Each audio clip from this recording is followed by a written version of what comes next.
The tears on my cheeks didn't just dry, they froze into jagged little lines of ice that stung my skin like needles.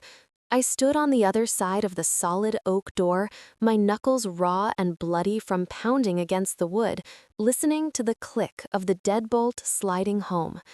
The wind outside was screaming, a buffalo blizzard that the news had called historic, dropping the temperature to -12 degrees in a matter of hours. I wasn't wearing a coat. I wasn't wearing boots. I was standing in 3 feet of snow in a silk birthday dress, shivering so violently my teeth felt like they were going to shatter in my skull. My name is Elara Sterling. I am 17 years old, and tonight was supposed to be my birthday dinner. To the outside world, the Sterlings are American royalty, the owners of Sterling Transportation, a logistics empire that moves freight across 48 states.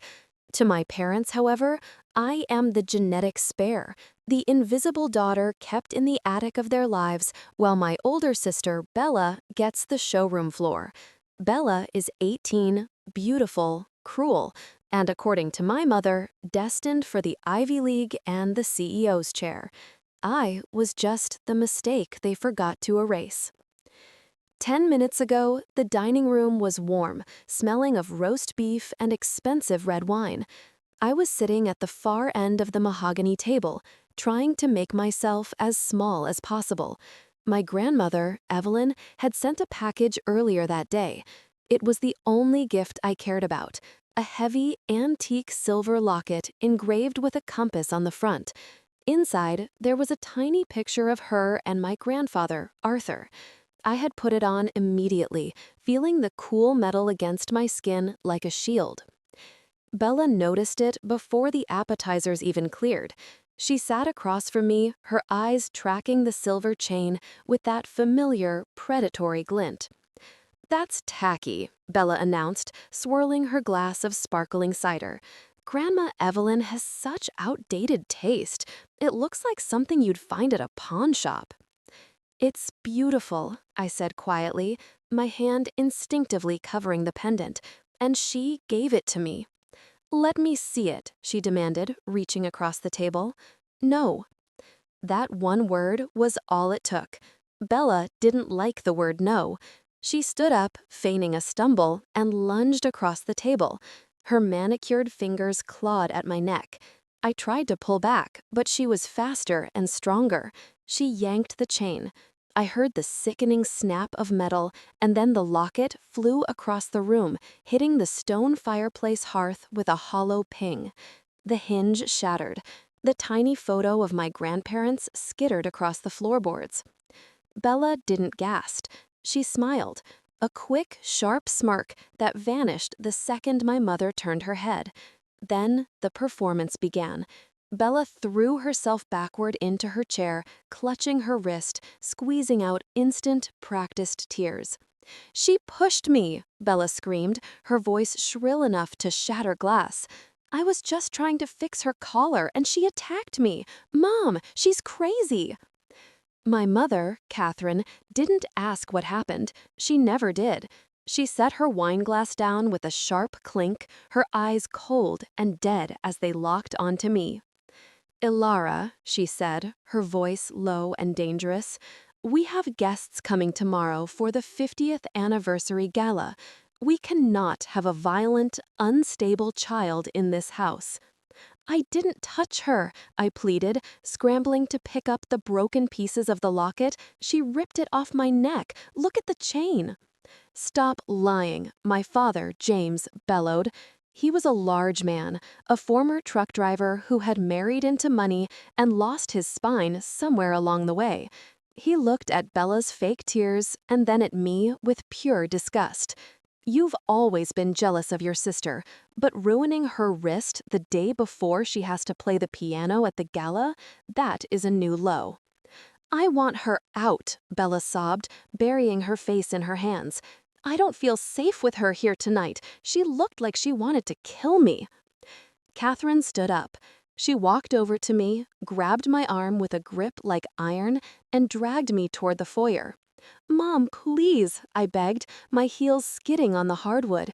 "It's a blizzard outside. You can't be serious." "You need a timeout," Catherine said, opening the heavy front door. The wind howled into the hallway, carrying snow that instantly melted on the expensive rug. A real one. Maybe an hour in the cold will teach you to appreciate the roof we provide. Dad! I screamed, looking back at him. Dad, it's -10 degrees.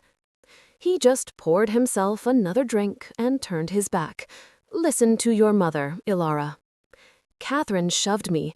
I stumbled over the threshold, slipping on the ice, landing hard on my knees in a drift that was already waist-high.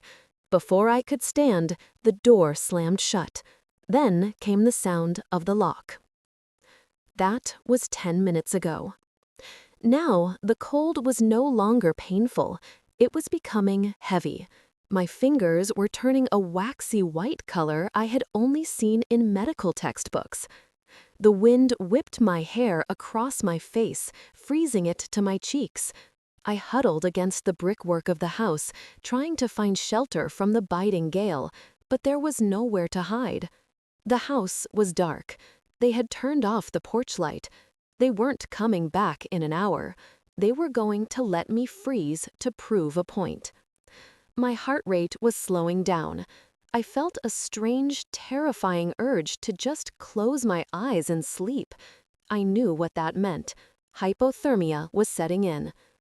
I curled into a ball, clutching the broken pieces of the silver locket in my fist, the metal burning my frozen palm. I am going to die here, I thought, on my 17th birthday, in my own front yard. Then, lights cut through the whiteout. Twin beams of halogen yellow sliced through the swirling snow at the end of the long driveway.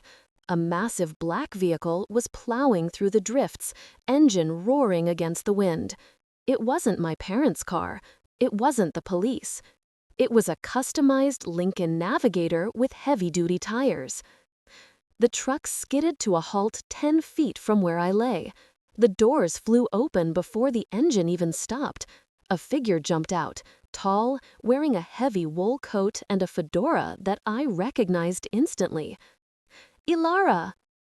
My grandfather, Arthur Sterling, waded through the snow like a man half his age. He scooped me up into his arms, his wool coat scratching my frozen cheek. He felt warm.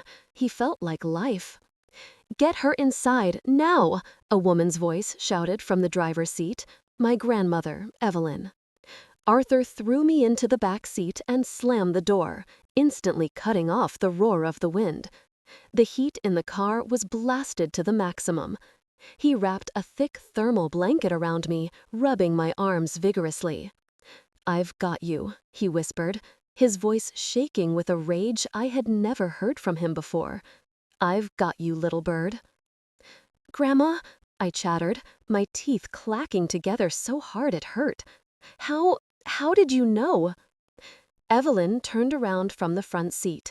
Her eyes, usually so soft and kind, looked like flint. She held up a small tablet screen showing a grainy black and white feed. It was a view of the front porch. "Because we've been watching," she said, putting the truck into gear. "We've suspected for a long time that they weren't treating you right.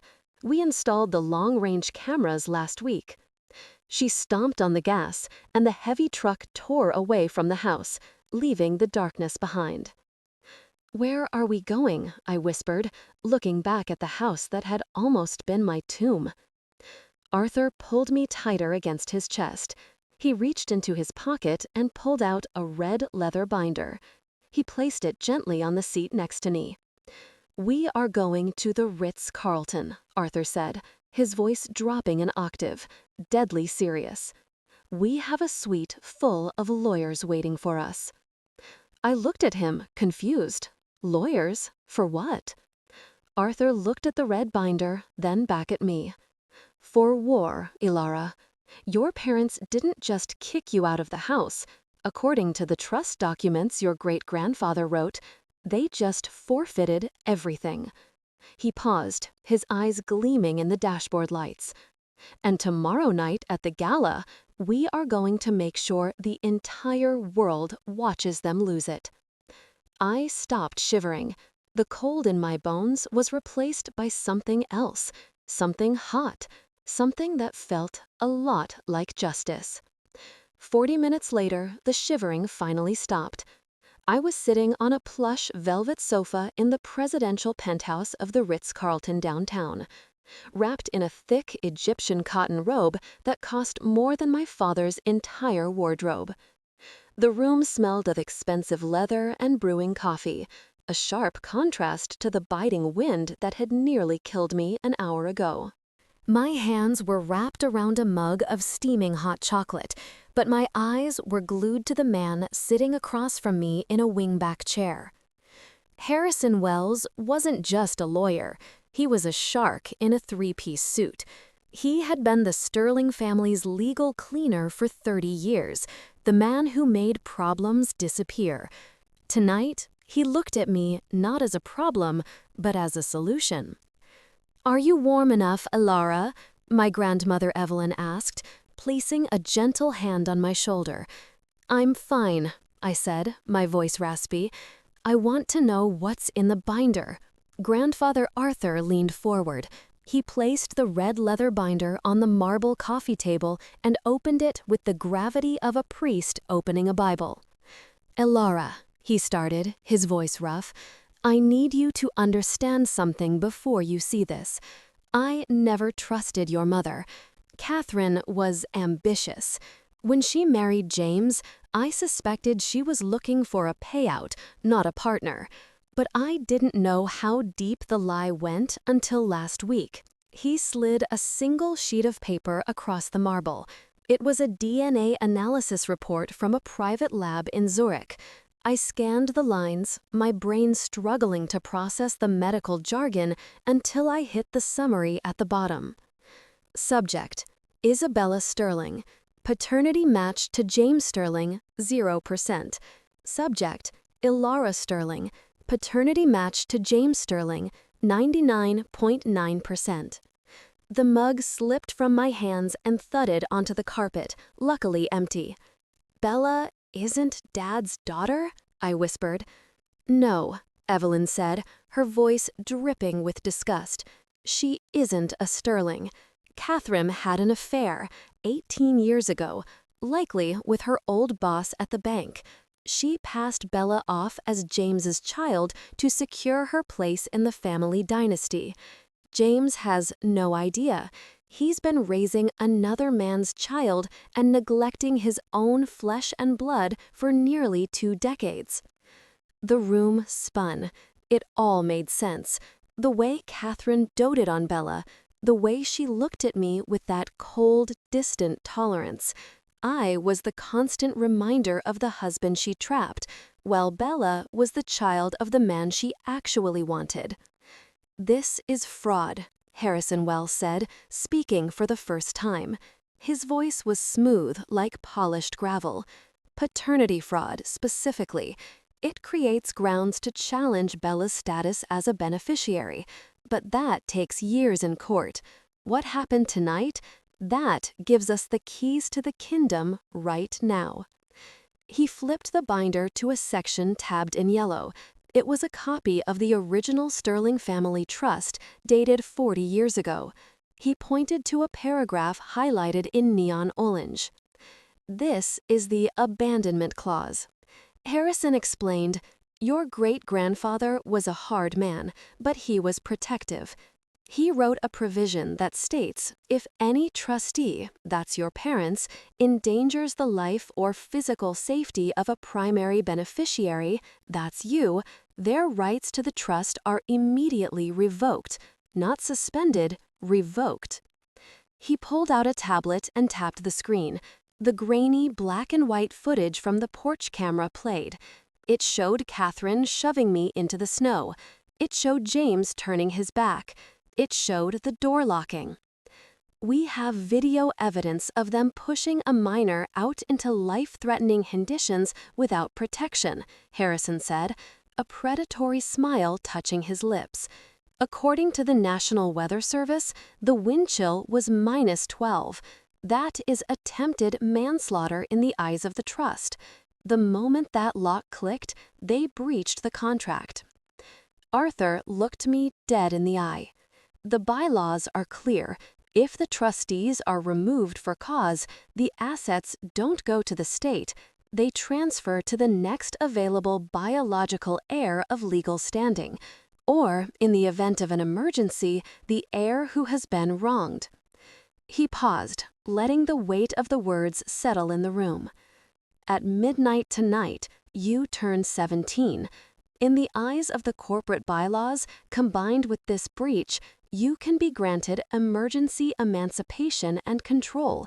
We filed the ex parte motion an hour ago with a judge who owes me a favor. He signed it. My mouth went dry. What does that mean? It means, Evelyn said, squeezing my hand, that as of right now, you aren't just a homeless teenager. You are the majority shareholder of Sterling Transportation. You own the house. You own the bank accounts. You own the cars. You own the clothes on Bella's back. I looked down at my hands. They were still red from the cold, but they weren't shaking anymore. I thought about Bella smashing my locket. I thought about my father pouring a drink while I froze. I thought about Catherine's cold, dead stare. They think I'm dead, I said softly, or missing. Let them, Arthur said. Tomorrow night is the 50th anniversary gala. 500 guests, the press, the board of directors. Catherine is planning to announce Bella as the future VP of operations. She wants to cement the dynasty. He leaned back, crossing his arms. We are going to let them walk into that ballroom. We are going to let them smile for the cameras. And then you are going to walk in and take it all back. I stood up and walked to the floor-to-ceiling window overlooking the snow-covered city. Somewhere out there, in the dark, my parents were sleeping in a warm bed, probably telling themselves I'd come crawling back in the morning, ready to apologize for ruining Bella's night. They had no idea that the girl they threw out into the snow didn't survive. I turned back to the room, to the 3 people who had saved me. I don't have a dress, I said. Evelyn smiled, and for the first time tonight, it reached her eyes. Oh, honey, I bought you a dress 3 months ago. I was just waiting for the right occasion. The grand ballroom of the Hotel Lafayette was a sea of black ties, sequins, and lies. 500 of Buffalo's elite had gathered under crystal chandeliers to celebrate 50 years of Sterling Transportation. The air smelled of expensive perfume and roast duck, masking the rut that was sitting at the head table. From the mezzanine shadows, flanked by 2 private security guards my grandfather had hired, I watched my family perform their greatest act yet.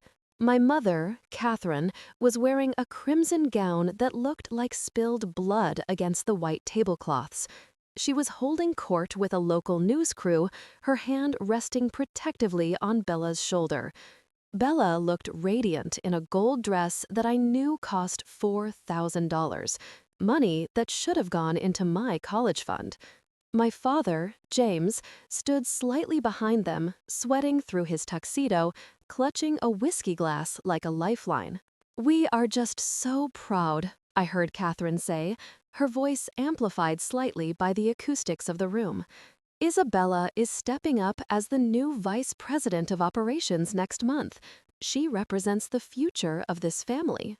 "And your other daughter?" the reporter asked, checking her notes. "Elara, is she here tonight?" I watched my mother's face shift into a mask of practiced concern.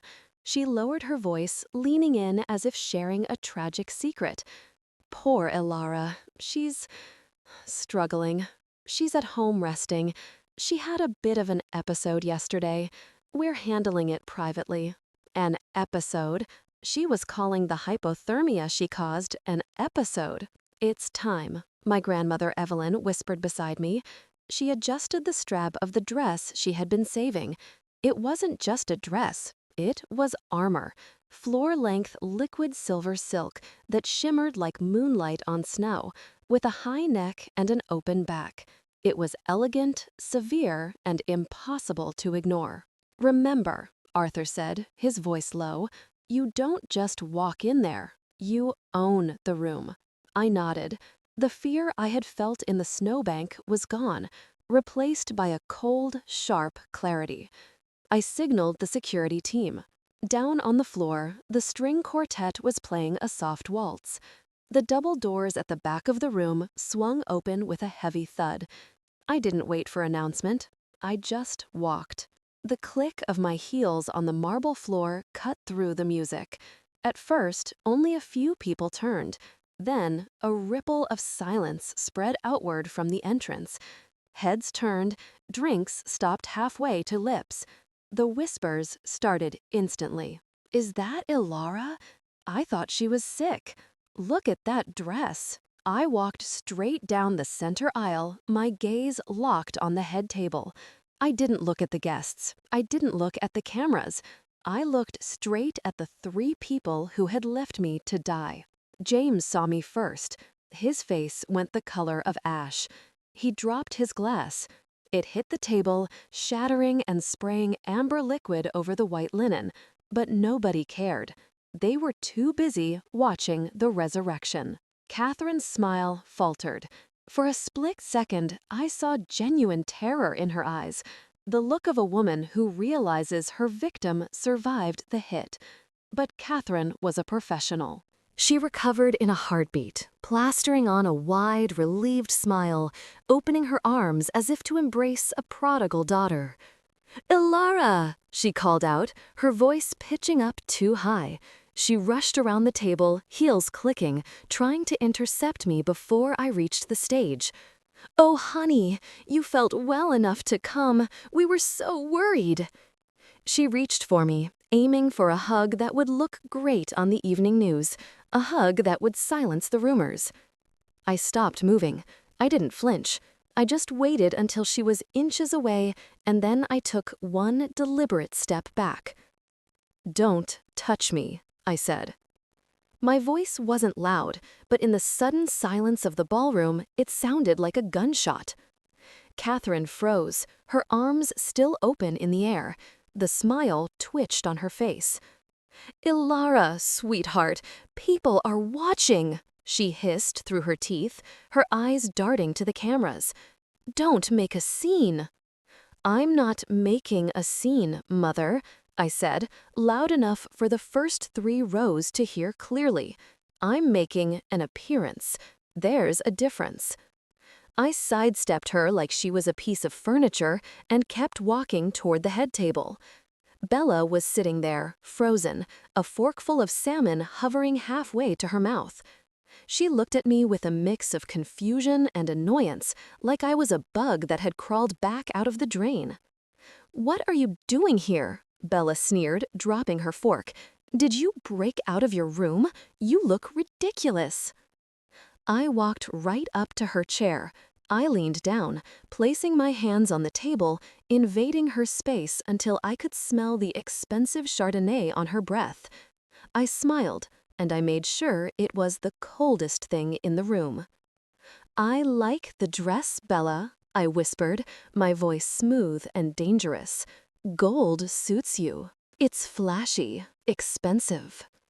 "Go away, freak," she muttered, glancing nervously at Dad, who was now shaking visibly. I leaned in closer, my lips brushing her ear so only she could hear the verdict. "Enjoy the champagne, Bella. Drink it all, because it is the last glass you will ever afford." She pulled back, her brow furrowing. "What is that supposed to mean?" "It means," I said, standing up straight and smoothing my silver skirt, "that the bill has come due." Before she could respond, a feedback whine screeched through the speakers. The room jumped. All eyes snapped to the stage. My grandfather, Arthur Sterling, the founder of the company, the man everyone thought was retired and senile, was standing at the podium. He wasn't smiling. He looked like a judge about to pass a death sentence. He tapped the microphone twice. Thump, thump. "Ladies and gentlemen," Arthur boomed, his voice strong and deep, "if I could have your attention. We have a change to the program tonight." At that exact moment, the heavy double doors at the back of the room, the ones I had just walked through, slammed shut. The sound echoed like a thunderclap. I saw 4 large men in dark suits step in front of the exits, crossing their arms. The chatter in the room died instantly. The air grew heavy. Catherine looked at the doors, then at Arthur, then at me. "What is going on?" she demanded, her voice rising in panic. "James, do something." James didn't move. He was staring at the massive projection screen behind the stage, which had just flickered to life. It was a solid black screen with white text that read, "The Truth." I turned to my mother and gave her a small, pitying look. "You wanted a spotlight, Mother," I said. "You got one." The room was so quiet you could hear the hum of the projector fan. My grandfather, Arthur Sterling, gripping the podium with knuckles that looked like polished oak, didn't shout. He didn't need to. He spoke with the quiet, terrifying authority of a man who had built an empire from a single truck and was about to burn the parasites out of it. For 50 years, Sterling Transportation has operated on one principle, Arthur said, his voice echoing off the vaulted ceiling. "We deliver what we promise, but for the last 18 years, there has been a lie sitting at the head of my table, a lie that ends tonight." He pressed a button on the remote. The screen behind him shifted from the black void to a stark white document. It was the DNA analysis report from the Zurich lab, blown up to 20 feet tall. The text was impossible to miss. Subject: Isabella Sterling. Biological father: James Sterling. Probability of paternity: 0%. A collective gasp sucked the air out of the room. It sounded like 500 people had been punched in the gut simultaneously. My father, James, stared at the screen. He blinked, once, twice, his brain struggling to comprehend the words. He turned slowly to look at Catherine. "Catherine, what is that?" "It's a fake!" Catherine shrieked, her composure shattering like cheap glass. She lunged toward the stage, but a security guard stepped in her path, a brick wall in a suit. "Arthur is senile. He forged it. James, don't look at it." Arthur clicked the remote again. The screen changed. Now it showed a chain of emails. They were dated 18 years ago, sent from Catherine's personal account to a man named Gregory, her old boss at the bank. "James suspects nothing. The timing is perfect. We will pass the baby off as a Sterling, and the trust fund is secured. I will handle James. You just keep quiet." "You handled me?" James whispered. The glass of whiskey he had been holding slipped from his fingers and smashed on the floor. He doubled over, retching dryly, clutching his chest as the reality of 18 years of deception hit him with the force of a freight train. He had neglected his own daughter to worship a stranger's child. Bella stood frozen, her gold dress suddenly looking like a costume.